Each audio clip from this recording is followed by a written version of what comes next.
अवंतिकापुर राज्य के बाहर जंगल के नज़दीक एक छोटा सा घर था जिसमें सहस्त्रमल नाम का एक आदमी अपनी बूढ़ी माँ के साथ रहता था।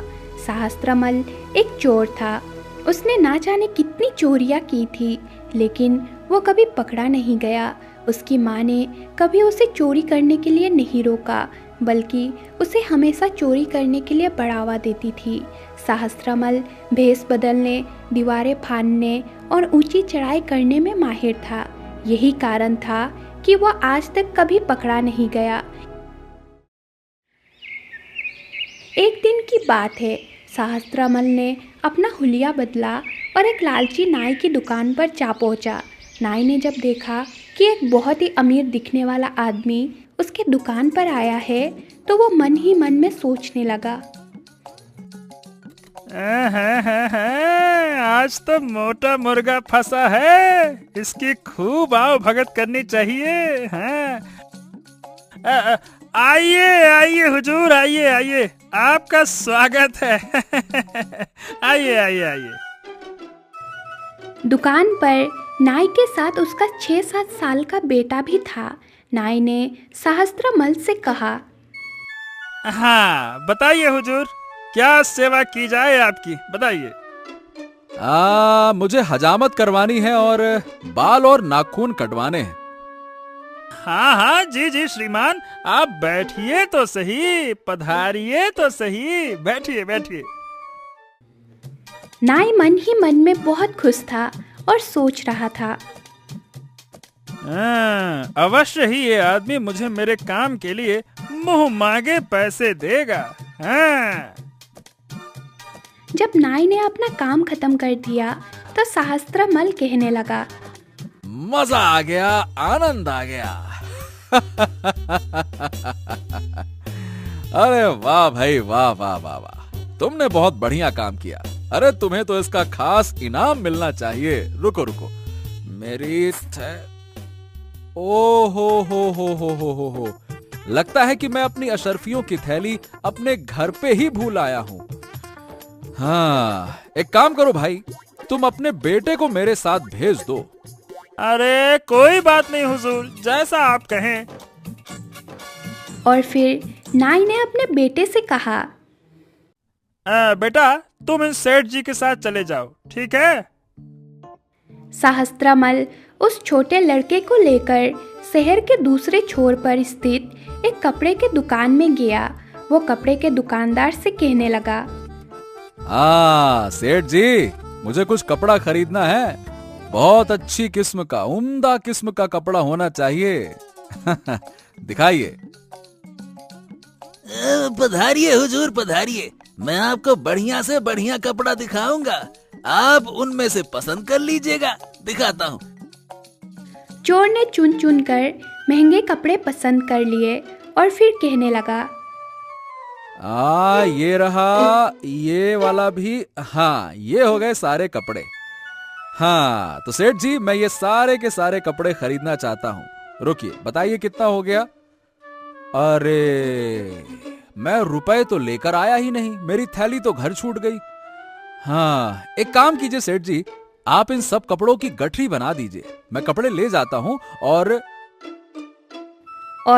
उस छोटे लड़के की तरफ इशारा करते हुए कहा,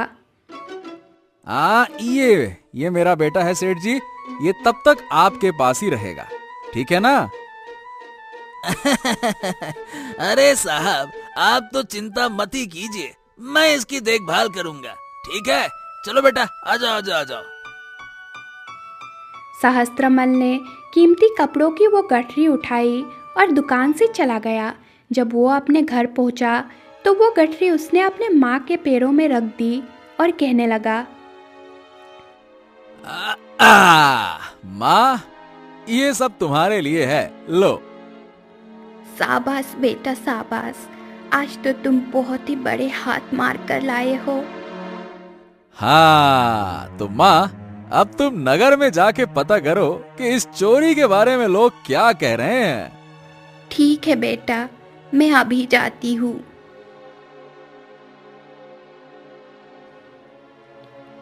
उधर कपड़े की दुकान में सेठ सोच रहा था, बहुत समय हो गया, वो ससुरा व्यक्ति अभी तक आया क्यों नहीं? हाँ, शायद पैसों की बात उसके दिमाग से उतर गई होगी। सेठ ने नाई के छोटे बेटे से कहा, ए बेटा, चलो जरा मुझे अपने पिता के पास तो ले चलो, देखें तो सही हैं कहाँ वो, कहीं तुम्हें भुला तो नहीं गए। चलो चलो चलो। नाई का बेटा उसे नाई की दुकान पर ले आया। नाई को देखकर वो कहने लगा, अरे ये कौन है? अरे ये आदमी तुम्हारा पिता नहीं है बेटा। अरे अरे अरे, तुम्हारी हिम्मत कैसे हुई ये कहने की कि मैं इसका पिता नहीं हूँ? नाई ने अपने बेटे से पूछा, ये कौन है बेटा? ये तुम किसके साथ आ गए? अरे तुम उस आदमी के साथ इनाम लेने गए थे, इनाम लाए हो? अरे अरे, तुम किस आदमी की बात कर रहे हो भाई? और फिर उन दोनों को ये समझने में देर ना लगी कि वो धोखा का शिकार हो चुके हैं। उस आदमी ने उन दोनों की आंखों में धूल झोंक दी है। नाई कहने लगा, अरे रे, चलो साहब, अब तो हो गया, लुट गए हम दोनों। चलो, हमें राजा जी के पास जाकर शिकायत करनी चाहिए। चलो। नाई और कपड़े का व्यापारी दोनों महाराज के दरबार में पहुंच गए। नाई महाराज से कहने लगा, हुजूर हुजूर हुजूर, महाराज की जय हो। हुजूर, उस आदमी ने हम दोनों को बहुत ही बढ़िया बुद्धू बना दिया। और फिर दोनों ने सारी बात विस्तार से महाराज को बता दी।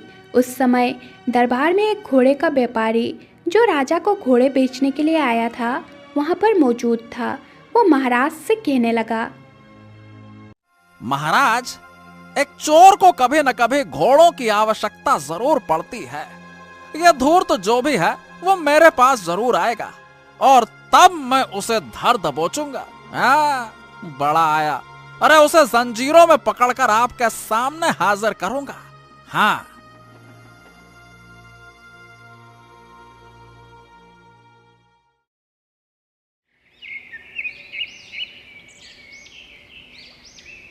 अगले दिन ये खबर पूरे राज्य में फैल गई कि महाराज उस चोर को पकड़ना चाहते हैं। 2 दिन के बाद नगर की एक नर्तकी महाराज के सामने हाजिर हुई और कहने लगी, महाराज, आप निश्चिंत रहे। चोर को जब अचानक पैसे मिलता है तो वो ज़रूर उसे नाच गाने देखने में उड़ाता है। वो चोर जब भी मेरा नाच देखने के लिए आएगा, मैं उसको रिझाकर अपने बस में कर लूँगी और फिर उसको आपके सामने हाजिर कर दूँगी। और जब सहस्त्रमल की माँ नगर से वापस लौटी तो उसने अपने बेटे को सारा हाल कह सुनाया। सावधान रहना बेटा, एक घोड़े के व्यापारी और एक नाचने वाली तुम्हें पकड़ने के लिए तैयार हुए हैं।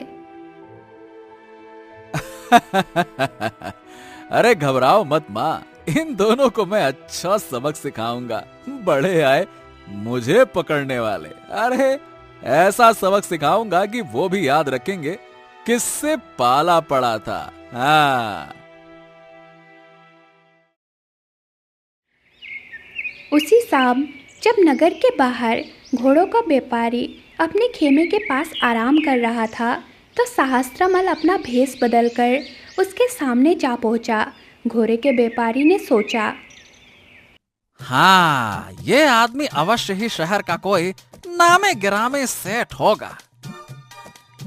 व्यापारी को यह बिल्कुल भी संदेह नहीं था कि उसका पाला सहस्त्रमल चोर से पड़ा है। सहस्त्रमल ने कहा, प्रणाम श्रीमान, प्रणाम प्रणाम। आप कौन हैं और आपने यहाँ पे पड़ाव क्यों डाला हुआ है? अरे हुजूर, मैं तो घोड़ों का व्यापारी हूँ और परदेसी हूँ। तो ठीक है, आप मेरे साथ चलकर रहिए। आप मेरे साथ रहेंगे तो मैं इसे अपना सौभाग्य मानूंगा। अरे नहीं नहीं सरकार, आप कष्ट क्यों करते हैं? अरे आप हमारे मेहमान हुए, मेहमान। चलिए चलिए चलिए चलिए। और फिर सहस्त्रमल उसे बहला फुसलाकर अपने साथ ले गया। असल में सहस्त्रमल उसे उस नर्तकी के पास ले चला जिसने सहस्त्रमल को पकड़ने का वायदा किया था। नर्तकी अपने महल की छत से उन दोनों को देख रही थी। जब उसने दो धनवान लोगों को अपने घर में आते देखा तो मन ही मन वो बहुत ही प्रसन्न हुई। नर्तकी ना तो पहले घोड़े के व्यापारी को देखा था और ना ही चोर को।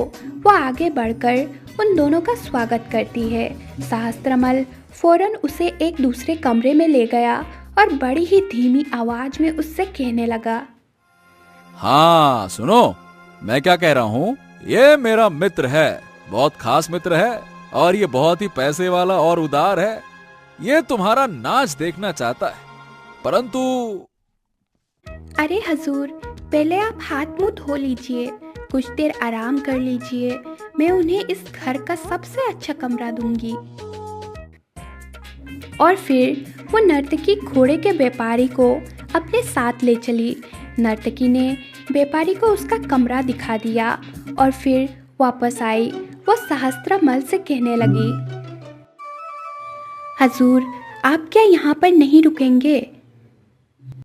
अरे नहीं नहीं नहीं नहीं, मैं थोड़ी देर में आऊंगा।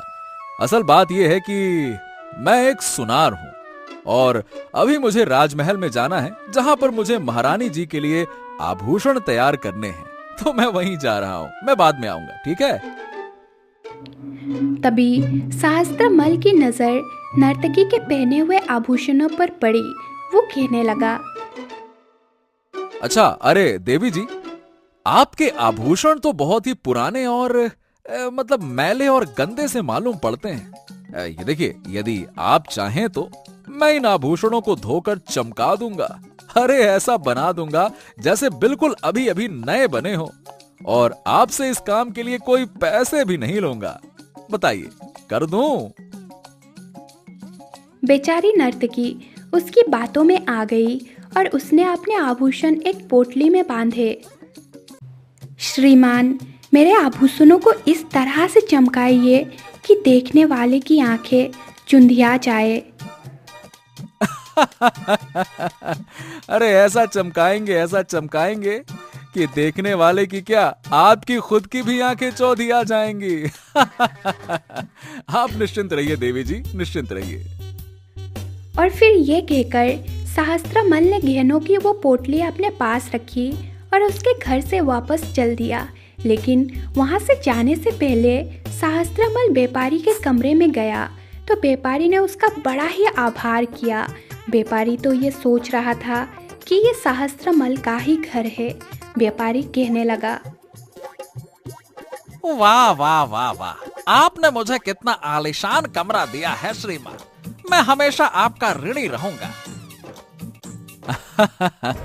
अरे ऐसी कोई बात नहीं है सेठ जी, मेरी पत्नी मेरे जाने के बाद आपका ख्याल रखेगी। और हाँ, अभी मुझे आपसे एक काम है। मुझे राजमहल तक जाने के लिए एक बढ़िया वाला तेज घोड़ा चाहिए, वो दे दीजिए आप। अरे यह भी कोई कहने की बात है, आप मेरा घोड़ा ले लीजिए श्रीमान, वो इस देश भर का सबसे तेज घोड़ा है। आपने मेरे लिए इतना कुछ किया है, उसे देखते हुए तो ये तो कुछ भी नहीं है। ले लीजिए आप। और फिर इस तरह से वो दोनों जो चोर को पकड़ने के लिए चले थे, स्वयं चोर की चाल का शिकार हो गए। सहस्त्रमल ने व्यापारी का घोड़ा लिया और वहाँ से चला गया। घर पहुंचकर सहस्त्रमल ने जेवर और घोड़ा अपनी माँ को भेंट किया। हाँ तो माँ, ये उस नर्तकी के जेवर हैं और उस घोड़े के व्यापारी का ये रहा घोड़ा, और ये सब तुम्हारे लिए है माँ। वाह मेरे बेटे वाह, मुझे तुम पर बहुत ही गर्व है। हाँ तो माँ, कल सुबह ही तुम नगर में जाकर मालूम करना कि इस बारे में लोगों में क्या चर्चा हो रही है, तब मजा आएगा। इसी बीच व्यापारी और नर्तकी दोनों को ही ये पता चल चुका था कि वो चोर के द्वारा ठगे गए हैं। वो दोनों राजा के पास पहुँचे और फिर उन दोनों ने महाराज को सारी बात विस्तार से बता दी। महाराज ने उसी समय कोतवाल को बुलाया और कहा, ओह, ये चोर तो बड़ा ही दुस्साहसी हो गया है। हम इस चोर को पकड़ने के लिए तुम्हें 5 दिन का समय देते हैं। जाओ। ठीक है महाराज, अब वो बदमाश मुझसे बचकर नहीं जा सकता। मैं उसे नहीं छोड़ूंगा। पहले की तरह से ही सहस्त्रमल को अपनी माँ से ये बात मालूम हुई। सहस्त्रमल की माँ कहने लगी, बेटा जरा चौकन्ना रहना, नगर के कोतवाल ने तुम्हें पकड़ने का बीड़ा उठाया है। अरे तो तुम चिंता मती करो माँ, कोतवाल को भी ऐसा पाठ पढ़ाऊंगा कि उसे छठी का दूध याद आ जाएगा। बड़ा आया कोतवाल। उसी शाम को सहस्त्रमल ने अपना भेष बदला और एक जुए के अड्डे पर जा पहुंचा। उसे मालूम था कि नगर का कोतवाल उस जुए के अड्डे पर अक्सर आता जाता रहता है। जब सहस्त्रमल जुए के अड्डे के अंदर दाखिल हुआ तो कोतवाल वहां पर पहले से ही मौजूद था और वो जुआ खेल रहा था। सहस्त्रमल उसके नजदीक गया और कहने लगा, लोग कहते हैं कि आप यहाँ के सबसे कुशल खिलाड़ी हैं, तो हुजूर क्या आप मेरे साथ खेलेंगे? मैं कभी खेल से पीछे नहीं हटता, लेकिन तुम्हें पहले से ही बता दूं कि मैं बहुत ऊंचा खेल खेलता हूँ। सहस्त्रमल असल में एक बहुत ही पहुंचा हुआ जुआरी था, इसीलिए कोतवाल को अपना सारा धन हारते हुए देर न लगी। हारने के बाद कोतवाल खिंचकर कहने लगा, अरे तुम्हारा भाग्य तुम्हारा साथ दे रहा है, किंतु अभी मैं हारा नहीं हूँ। मेरे पास ये अंगूठी है, ये देखो। सहस्त्रमल मन ही मन में सोचने लगा, हाँ वही तो मुझे चाहिए। और फिर उसने कहा, तो फिर देर किस बात की है हुजूर, लगाइए आखिरी दांव, अपनी अंगूठी को लगाइए, देखते हैं आपकी किस्मत साथ देती है कि नहीं। हाँ।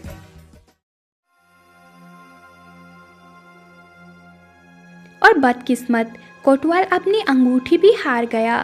तभी एक सिपाही वहां पर आया और उसने कोतवाल से कहा, कोतवाल साहब, महाराज ने आपको तुरंत राजमहल में बुलाया है। कोतवाल उसी समय उठकर राजमहल की ओर चल दिया, जबकि सहस्त्रमल जीता हुआ सारा माल और कोतवाल की अंगूठी लेकर जुए के अड्डे से बाहर आ गया। सहस्त्रमल फौरन कोतवाल के घर जा पहुंचा और उसकी पत्नी से मिला। वो कहने लगा, देवी जी नमस्कार, एक बहुत ही बुरी खबर लाया हूँ।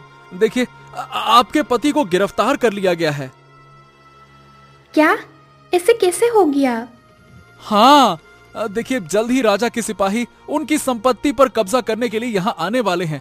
उन्होंने मुझसे कहा है कि मैं सभी मूल्यवान वस्तु उनके आने से पहले ही सुरक्षित स्थान पर पहुंचा दूं। बस इसीलिए मैं भागा भागा आपके पास आया हूँ, जल्दी कीजिए। परंतु मुझे तुम पर विश्वास नहीं होता। तब सहस्त्रमल ने कोतवाल से जीती हुई अंगूठी उसकी पत्नी को दिखाते हुए कहा, ये शायद ये अंगूठी जो उन्होंने मुझे दी थी, इसे देखकर आपको विश्वास हो जाए कि वो मुझसे मिले थे और उन्होंने निशानी के तौर पे ये मुझे दिया भी है कि इसे रखूं और बाकी का सामान आपके घर से उठाकर सुरक्षित जगह पहुंचा दूं। हाँ। अरे हाँ, ये तो उन्हीं की अंगूठी है। ठीक है, तुम अंदर आ जाओ। कोतवाल की पत्नी को अब सहस्त्रमल पर पूरा विश्वास हो गया।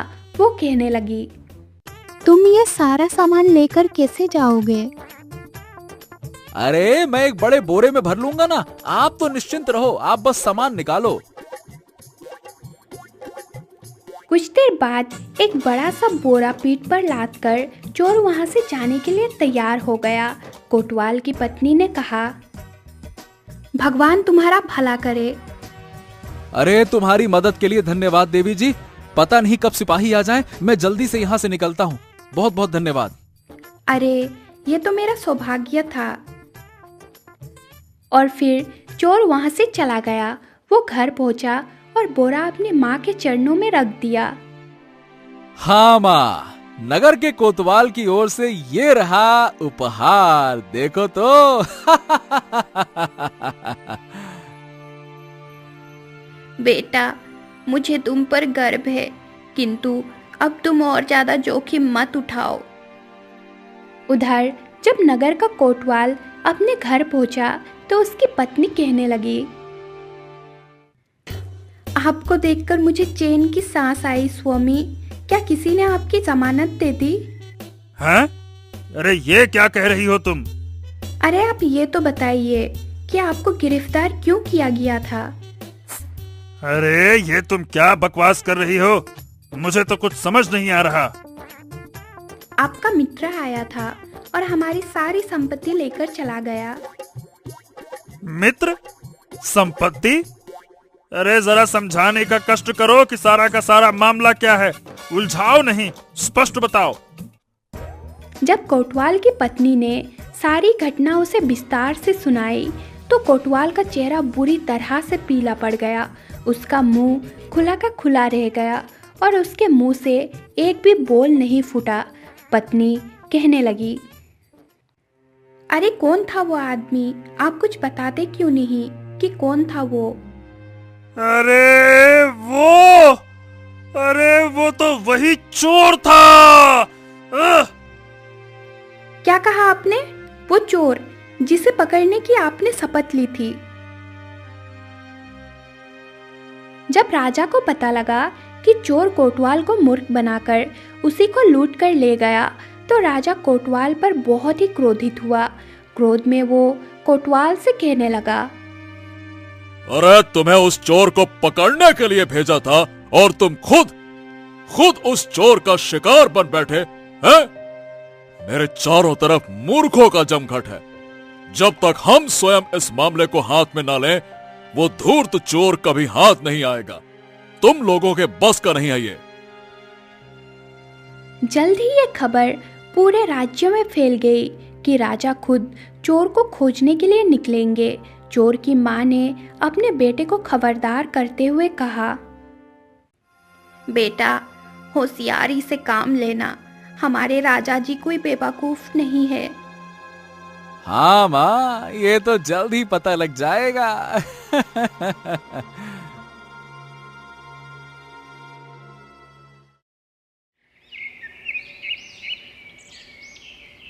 कुछ दिनों के बाद सहस्त्रमल ने एक मालिश करने वाले का रूप धारण किया और राज दरबार के दरवाजे पर जा पहुंचा। वो पहरेदार से कहने लगा, मालिश मालिश मालिश, मैं मालिश करने का उस्ताद हूँ उस्ताद, और मैं अपने महाराज की सेवा करना चाहता हूँ। मालिश मालिश मालिश। हाँ हाँ ठीक है, तुम जा सकते हो, जाओ जाओ। जब सहस्त्रमल को राजा के सामने पेश किया गया तो महाराज ने कहा, तुम बड़े मौके पर आए हो मालिश वाले। मैं इधर कुछ दिनों से कुछ ज्यादा ही घुड़सवारी कर रहा हूँ और उस खतरनाक चोर की जानकारी प्राप्त करने के लिए बहुत भाग दौड़ करनी पड़ रही है। इसी चक्कर में हमारे जोड़ों में दर्द है। चलो चलो बताओ क्या करें? कोई बात नहीं महाराज, यदि आप आराम से लेट जाएं, तो मैं आपकी ऐसी मालिश करूंगा ना कि सब दर्द दूर हो जाएगा। महाराज ने अपना मुकुट उतारा और बिस्तर पर लेट गए। सहस्त्रमल ने अपने हाथों से महाराज की ऐसी मालिश की कि कुछ ही पलों में महाराज नींद के आगोश में चले गए। सहस्त्रमल ने राजा के आभूषण और उनका मुकुट उठाया, उन्हें एक गठरी में लपेटकर खिड़की के रास्ते बाहर खिसक गया। कुछ देर के बाद जब राजा की आंखें खुली तो वहाँ पर ना तो मालिश करने वाला था, ना राजा के आभूषण और ना ही उनका राजमुकुट। राजा समझ गए कि चोर उनको मूर्ख बना चुका है। अरे मूर्खों नालायकों, तुम सब क्या कर रहे हो? उस चोर को ढूंढो जल्दी से। किंतु सहस्त्रमल अब तक महल से बहुत दूर जा चुका था। जब वह अपने घर पर पहुंचा तो उसकी माँ ने कहा, बेटा, तुम तो सचमुच सबसे बड़े चोर हो। तुमने तो महाराज को भी लूट लिया। और फिर कुछ दिनों तक सहस्त्रमल ने कोई चोरी नहीं की। एक दिन जब वह गांव में घूम रहा था, तभी उसने देखा कि एक जगह पर बहुत भीड़ लगी हुई थी। वो सोचने लगा,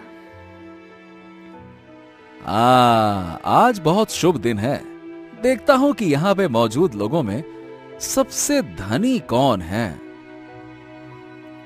जैसे ही सहस्त्रमल भीड़ में शामिल हुआ तो उसने देखा कि एक मुनि वहां पर उपदेश दे रहे थे। उनका उपदेश सुनकर सहस्त्रमल मन में सोचने लगा, हाँ, कैसी विनम्र वाणी है, कैसे शांतिदायक वचन है इनके। वाह वाह वाह। मुनि के प्रवचनों में कुछ ऐसा सम्मोहन था कि सहस्त्रमल स्वयं को भूलकर मंत्रमुग्ध होकर उनका वचन सुनने लगा। मुनि ने कहा, भाइयों, हमें अपने आचरण से किसी मनुष्य को दुख नहीं पहुंचाना चाहिए। यदि जीवन के सुखों पर तुम्हारा अधिकार है तो दूसरों का भी उतना ही अधिकार है। तुम्हें यह भी ध्यान रखना चाहिए कि किसी और की संपत्ति को ना चुराओ। तुम्हें दूसरों के प्रति ऐसा व्यवहार नहीं करना चाहिए जो तुम नहीं चाहते कि दूसरे लोग तुम्हारे प्रति करें। सहस्त्रमल सोचने लगा, हैं? ये ऐसा क्यों कह रहे हैं? अरे मेरा तो धंधा ही चोरी का है। मेरी माँ कहती है कि चोरी करना ही तो मेरा कर्तव्य है। मुनि आगे कहने लगे, जिससे तुम्हें पीड़ा पहुंचती है उससे दूसरों को भी कष्ट होता है। इधर सहस्त्रमल, जिसने आज तक कभी अपने कर्मों और कर्मों के परिणामों के बारे में नहीं सोचा था, अब पश्चाताप की अग्नि में जलने लगा। वो मन ही मन में सोचने लगा, मैंने आज तक जितने भी इंसानों के घर में चोरी की है, वो सब भी तो मेरी ही तरह इंसान थे। उनकी भी भावनाएं थीं। उन सब ने भी मुझ पर विश्वास किया और मैंने क्या किया? मैंने उन्हें धोखा दिया। सहस्त्रमल अपनी अंतरात्मा की आवाज से जूझ रहा था कि तभी मुनि का प्रवचन समाप्त हो गया। भीड़ तितर बितर हो गई। वो दौड़कर मुनि के चरणों में गिर पड़ा और फिर बड़े ही शर्म से उसने मुनि को अपनी सारी राम कहानी कह सुनाई। मुनि मुनि मुनि, आपके शब्दों ने मेरे हृदय को परिवर्तित कर दिया। किंतु मैं ऐसा क्या करूं कि मेरे पिछले पाप धुल जाए? यदि तुम्हें वास्तव में पश्चाताप है तो बेटा तुम वही करो जैसा मैं तुम्हें कहता हूं।